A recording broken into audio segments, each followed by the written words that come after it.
Prevent on Cooper. Hedges. Gets it to Shumway. Drives, baseline jumper off the rim. No good. Rebounded by Roman Erickson. Clock at 6. Roman in the lane. Kick out. Shumway. 3 for the win. Yes! Shumway hits it at the buzzer. Time is expired. The Braves walk it off at the end. 50-49. A win? How about that? How about 2 wins over the weekend, including that game winner?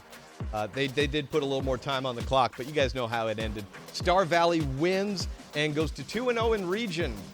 Kind of? Yeah, well, you see on those records, still says 0-0. That's because Northwest versus Southwest, they only count if it's a tiebreaker, so those games kind of counted for region. Yay! I'm sure that's not what everyone meant when they put those rules together, but either way, conference season kind of restarts this weekend, right?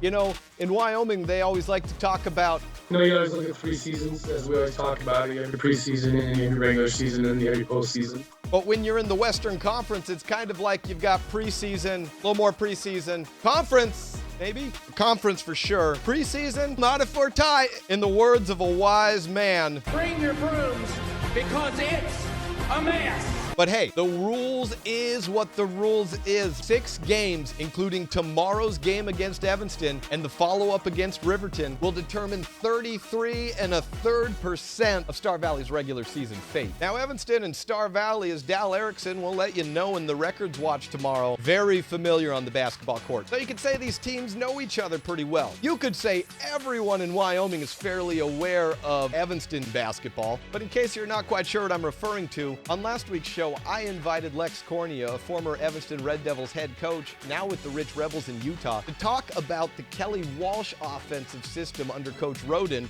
because, well, when he was coaching several years ago, it was basically the same looks that we saw this past weekend. I also asked him about the old Evanston system that was made so famous. Thousands of t-shirts sold even. Philosophy was our offense was designed at Evanston to slow the game down enough that we could win by scoring 42 points. Now there were schools, I'll throw Cheyenne East out there. They were very, very good as I kind of in those late 2010s. We beat them a couple times, mostly because we gave them about half the possessions they were used to. And that wasn't because we were great defenders. We were good defenders, but our offense was part of our defense and we slowed it down. You have a kid who's used to being able to take 15 to 20 shots on his way to 16 points, times that by 5 kids, and they're getting half. And it's frustrating.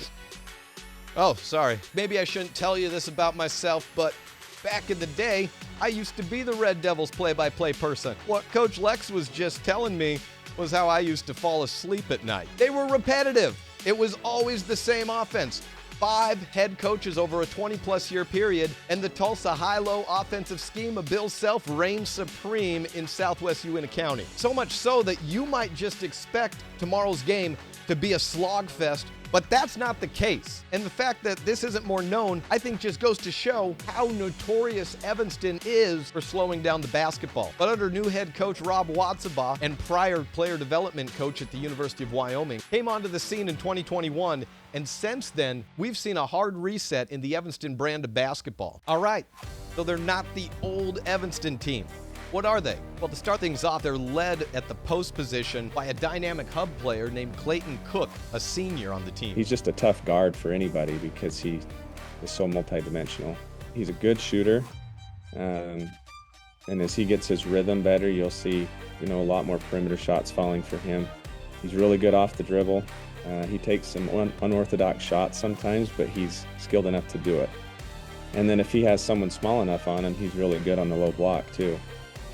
We actually put him on there on the block fairly often last year with mismatches. Their leading scorer is Riker Lind, also a senior, averaging 16 plus per game. And then there's guard Jordan Mendez, averaging 10, and another guard, Jay Hill, also a senior, averaging 9 points. Jordan Mendez leads the team in assists, but number 21, Brenner Lim, is a player you might call their point guard because he does play at the top of the key in a lot of their sets. What makes this Evanston team so different from ones in prior years is the offense is going to come from a lot of different places, and where they attack isn't necessarily something that's predictable from possession to possession. Let's take a look. This season, we see them with the single post, that's Clayton Cook, and 4 guards or wings running around on the perimeter. This play style of 4-1 and 5 out that Coach Watsabaugh has employed isn't so much rules-based as it is read and react. Here we see Clayton Cook coming out of the post into the top of the key to take the ball to facilitate. Cook quickly kicks it weak side, and then we see a high post screen leading to a down cut, and Cook will screen the cutter coming up from the wing. That's Jordan Mendez. He's a dead-eye shooter, and in this read and react offense, he has the freedom to make that decision and pull, which he does. Let's take a look at another play from last week's victory over Rock Springs. This time we see Riker Lind at the top of the key, kicking weak side to Jay Hill, and then we see the same actions we saw in the previous play, where Lind at the top goes to screen the cutter coming around the perimeter, and this time Cook comes out of the post and sets a down pick for Mendez to come under the hoop. You have your 2 leading scorers on this side of the ball, which focuses all 4 of these heads for Rock Springs to look this way. This isn't called as an isolation play, but the read and react to the space to the bucket and the quick decision by Hill to drive leads to a foul. Now one more play in that same exact game. This time we see the play flipped and the strong side's on the left. Mendez delivers it to the top of the key to Lind, and whereas in the previous sets we saw this ball be swung immediately to the weak side and then the double pick action, instead this time Mendez is going to come toward the ball, and when his defender bites on the cut, he shoots back to the left wing. Lind delivers an easy spot-up 3. I hope that helps clear up the difference between a rules-based and a read and react-based offense, and how significant this switch is for the pace of play in the Evanston Red Devil program. It also causes a significant challenge for Coach Shumway tomorrow on both ends of the court. Evanston seems to be playing faster this year than they even did last year. That first game of the season this year, I was actually a little surprised at how fast they played. And watching them on film since, they get out and push the ball pretty hard up the court. So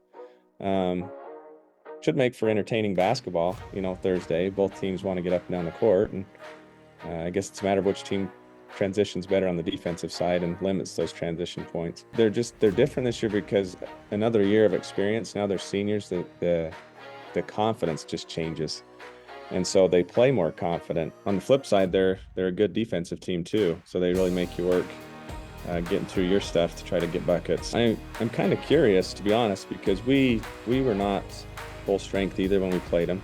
We're still down Dayton, but we were down Cooper and Dillon as well that game. So I'm kind of curious how they might even play us differently than they did before. Before I go, let's take a look at the schedule. Girls wrestling tomorrow has a quad in Dayton, and basketball on SVInews.com if you can't make it to the gym. Home against Evanston, 6 o'clock for the girls, 7:30 for the boys. Friday State Spirit at Casper Event Center. Speech and debate is at Blackfoot, Idaho. Saturday, basketball again. They take on Riverton again at home, also on SVInews.com. 3 o'clock tip for the girls, 4:30 for the boys. And that's it for me. I'll see you guys next week.